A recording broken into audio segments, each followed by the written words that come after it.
19. A New Road. The girl clung to his neck so tight, Knox could feel the pinch of her thin nails. "It's okay. I've got you," he murmured. Their exit from the council hall had left a grisly trail. All who stood in his way met a quick end. Thankfully, those on the balconies seemed hesitant to shoot, afraid an errant bolt could hit one of their own, making an otherwise impossible escape doable. Once free of the building, Knox quickly took to the rooftops. Alarms and shouts followed behind them, but with the patrols they had eliminated throughout the night, the boundaries of the camp were undermanned. Once into the tree line, the Tumultians had no chance of keeping up. He kept his movements within the canopy and changed his trajectory frequently to further impede their ability to follow. Once a good distance from Beryl, and the sounds of pursuit long faded, he stopped to assess his small ward. A crimson drip tracked down the young girl's face. Thankfully, its sluggish movement suggested it wasn't her own. Knox reached out and tried to wipe it clean, but only succeeded in smearing even more blood across her pale skin. He looked down. They were both covered in gore. The girl whimpered at his touch. "It's okay, little one. I won't hurt you." His heart sank at the sight of her wide gray eyes regarding him from within her small, heart-shaped face. Her dark hair lay pressed and matted with blood. "Are you hurt?" He tried to pull her from his chest, but her small fists clenched tight and would not leave him. "I'm not going to leave you. I only want to see if you're okay." She pressed her face into his chest. "All right. Later." He wrapped his arm around her tightly once again. It really wasn't needed. She was clinging to him enough on her own. In the distance, a horn sounded, likely mustering the larger force encamped outside Beryl. They needed to move. A thought gave him pause. "Was anyone else being held with you and your father?" The girl kept her face turned into his chest. With a gentle touch, he nudged her chin with his finger, cooking her eyes up to his. "Was your mom there with you?" The girl's eyes turned glassy as she shook her head. Knox heaved a sigh. "I'm going to bring you with me, somewhere safe, okay?" Serious gray eyes met his, and she nodded before nestling her face back into his shoulder. From the position of the sun, it was almost noon. Less time had passed than he had assumed. His time in the chair had left him unsure. The raiding party was likely only a few hours ahead, although with an army now searching, he needed to be certain not to lead them anywhere near the rendezvous or camp. He moved consistently north, as if heading for the mountains, being sure to jog off trails and create switchbacks while maintaining the same heading. After moving this way for several hours, Knox paused by a small creek. He crouched and set the girl's feet to the ground. "Would you like some water?" he asked softly. She peeked at their surroundings and then slowly released him, except for one hand which retained an iron grip on his shirt. She pulled toward the creek, and he obliged. At the edge, she dropped to her knees and pressed her lips into the moving water. Her grip at his collar remained firm, and Knox leaned forward awkwardly so she could reach the water. She drank for so long, Knox realized with a start that she was gorging herself. "Whoa, little one, take a breath. You don't want to make yourself sick." He pulled back slowly, and she reluctantly stopped. Knox shifted his position so she could maintain her grip on him while he too knelt next to the water. Using his free hand, he drank from his scooped palm. Watching him carefully, she mimicked the movements and tried to do the same. Her small hand, paired with unsteady movements, left little more than a drop to slurp up from her palm. She frowned at her hand. Knox chuckled, and she looked up at him in surprise. He dipped his hand in the creek and held it before her. With a shy smile, she leaned forward and drank. He filled it again, and she once again emptied its offerings. For the first time, he looked her over carefully. Her cheeks were hollow and unnaturally pale. Dark rings circled her eyes on what should have been a rosy complexion, but instead her skin reflected a sallow undertone. Her natural coloring appeared much paler than most in the Mercurial, which tended to the more olive and earthy tones of skin. Instead, it was closer to his own. Skin tone was hardly regional, though. With his hand now clean, he wiped her face again, clearing the dried blood and grime from her tiny features. She squirmed under his touch with a hint of a giggle. The innocent sound wrung at his heart. Knox looked around the quiet forest. There were no signs of pursuit, but he wasn't about to abandon caution now. They still had a long journey ahead. The warmth of a mid-afternoon sun eased the chill in the air, and Knox took the time to wash the grime from his hair, face, and arms. He shook the remaining droplets free, sprinkling the child. She scrunched her nose and shook her own head, copying him. Knox laughed, and she rewarded him with a full smile. "What's your name, little one?" She eyed him shyly and did not answer. "I heard your father call you Kip. Is that your name?" She shook her head. "Can I call you Kip?" She gave him a measuring look before nodding. He smiled. "I'll use it until you tell me different." The corners of her mouth pulled up slightly, and her eyes brightened. "Okay, Kip, we have a ways more to go today. Would you like to ride on my back? I think it may be a bit more comfortable." Her small brow crumpled in thought. "You can still hold on tight around my neck, and I will hold on too." She bobbed her head slowly, and without fully letting go of his shirt, she loosened her grip enough to maneuver around to his back. With practiced movements, she scrambled up until both her hands were clasped around his neck and her legs wrapped tightly around his sides. He stood and tucked one arm beneath her so she felt secure. "Tap my shoulder if you need to stop. Ready?" She squeezed tighter. Taking a moment to orient himself, Knox jogged to the nearest clearing and looked up into the large trees around them. Broad-limbed oaks and maples towered overhead. He jumped up into the branches and moved tree to tree for a distance before switching directions and finally moving towards the camp. It took the rest of the afternoon to circle back around through the treetops, and the sky had turned orange before they arrived at the refuge. From the way Kip's small frame slumped against him, Knox guessed she had fallen asleep. They landed unceremoniously on a small storage platform in the treetops, and Knox slipped the girl from his back and into his arms. "We made it, Kip. Let's go find you a bed." After the day she'd had, he guessed the child would need all the sleep she could get. Kip rubbed her eyes and looked around groggily before tucking her head back into Knox's chest. Her resilience was sobering. She had lost so much and yet rested in his arms. Knox hoped she hadn't seen her father's final act with too much clarity. "Overseer!" Syracuse stood stunned on the next platform over, his jaw slack. "How in the sky? We were about to gather a team to go back for you." Knox frowned. "That should never be the plan." He moved across the landing and made his way down to Syracuse. "An overseer protects the people, not the other way around." A guilty thought flashed to the girl's father. He had given everything to save Knox, with the hope it would save his daughter. "Who's that?" Knox looked down at the small frame within his arms. "I don't know. I was hoping you could tell me. She and her father were being held by the Tumultian commander." Syracuse bent and looked at the small face pressed against his shoulder.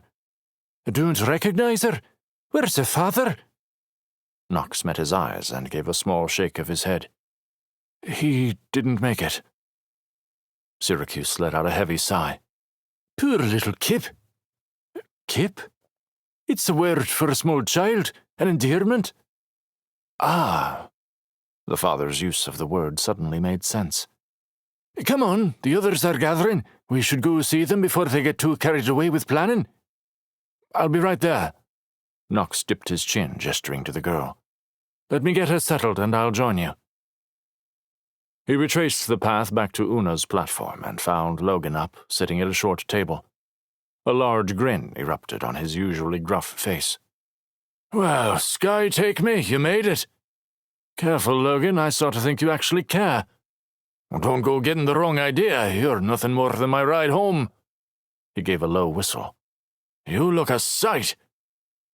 Knox rolled his eyes at the comment and moved to the bed he'd been using, tucking Kip into the blankets. "Whose kid is that?"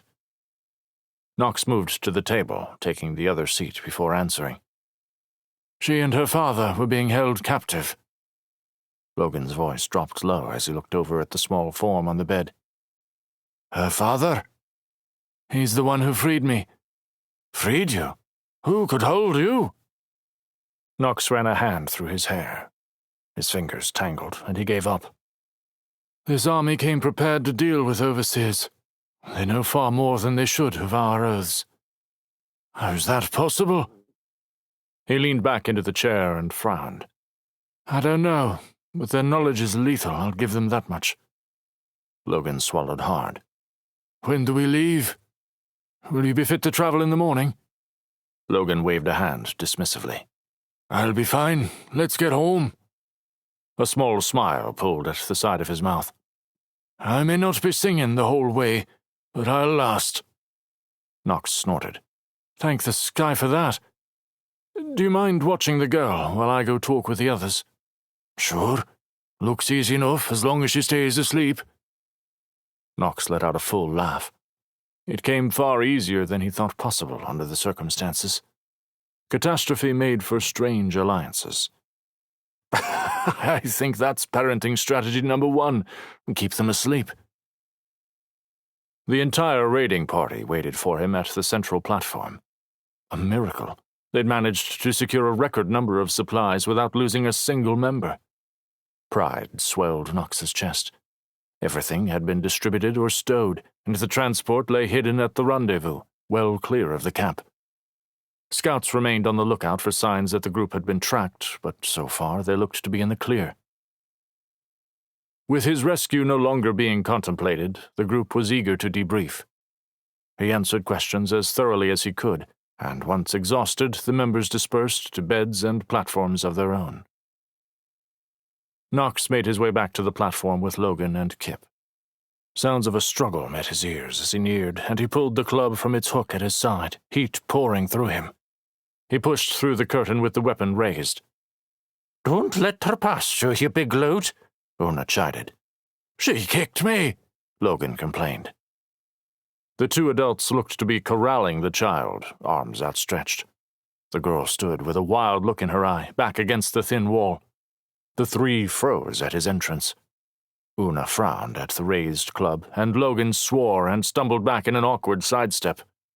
A soft gasp escaped the girl's lips, and Knox dropped his arm, embarrassed. "I thought—" he tried to explain. He looked to Kip, expecting to see the same terror her eyes had held in the council chambers, but instead he was met with a look of relief. The tension melted from her body, and she ran across the space and wrapped her thin arms around his leg. "It's okay, little one." He rested his hand on her back and gave Una a questioning look. The older woman shrugged. "She awoke when I went to examine her and darted off the bed. We were worried she'd run right off an edge in her fright if we let her get past us." Logan nodded, rubbing his shin. "A quick little sprite." "Is she going to be okay?" Knox asked. "I'd say so by the way she moves, but I still haven't had the chance to look at her." Knox crouched down to Kip's level. "This is my friend. Could she make sure you're not hurt?" Kip chewed at her bottom lip. "I'll stay right here with you." She bobbed her small head and gripped Knox's hand as he led her back to the low, makeshift bed. Una clucked and tittered, giving the child a thorough once-over before pronouncing her undernourished but whole. "She's not from your cluster, is she?" Knox asked as she finished. "Not one of ours. I don't know where she's from originally, but her father must have been someone of some importance for them to keep him." "Is there someone here who would be willing to take her in?" Una looked between Knox and the girl. "She was half wild with fear moments ago, and now sits here at peace at your side. I would say she has chosen her caregiver." Knox opened his mouth to protest, but Logan beat him to it. "He's an overseer. He cannot have children without renouncing his vows." He gave Knox a warning look. "And he's already been down that path." Una snorted. "Falling stones, what a load of burrow dung. He would be merely fulfilling his oath to protect the innocent. What do you think a patron does? Logan grumbled something under his breath about how no one could understand the comings and goings of the Order. Knox couldn't argue with that. He looked down at the small child, who still held his hand tightly. The grime of the day covered her, but she sat with her back straight, her eyes bright. He let out a huff.